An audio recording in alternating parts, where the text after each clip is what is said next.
So here we have the Mini Cooper S automatic 5-door hatchback on a 69 plate.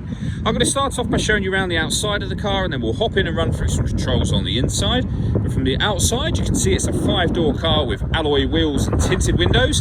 Let's start off inside the boot and then work our way around the rest of the car from there. So as we approach the boot, you can see we have reversing sensors, plenty of boot space as well, along with that 60/40 split folding rear seat.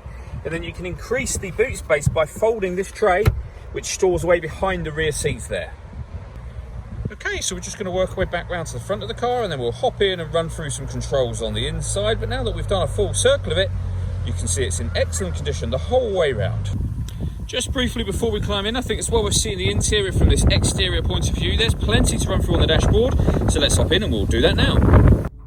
Okay, now that we're inside the car, we're going to start with the dials. On the left-hand side, we have the rev counter. We have the speedometer in the middle, and on the right-hand side, the fuel gauge. Also in the middle there, you can see the total miles of this car, which are 3,558.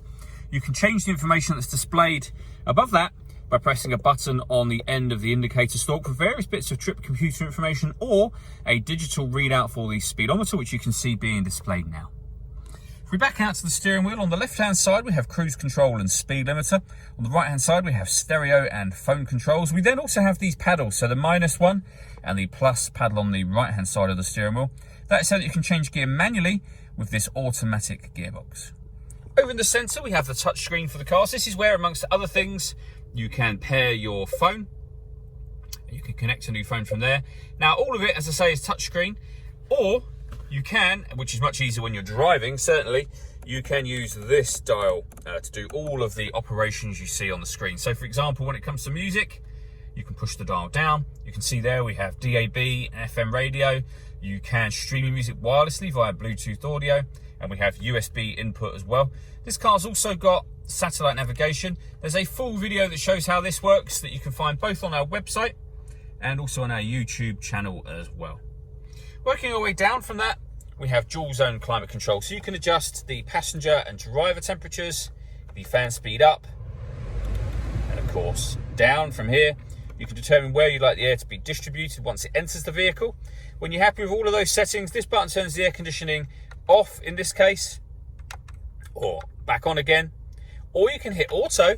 The car will now take control of the fan speed for you in order that it maintains the temperatures you've asked for, and it also takes control of the direction of the air as well. To put it back in a manual mode, simply press the auto button again, and all of your settings will be reverted back to what you had them on previously.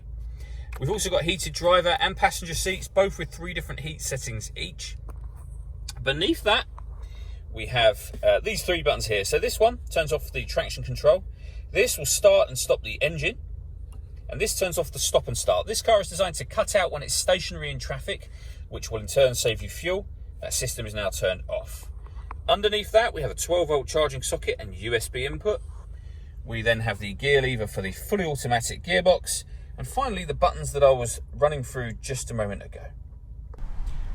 All that leaves me to say is thank you for taking the time to watch this video. If you'd like to come and see the car in person and have a test drive, please feel free to call any of our MJA sites. We'd love to hear from you soon.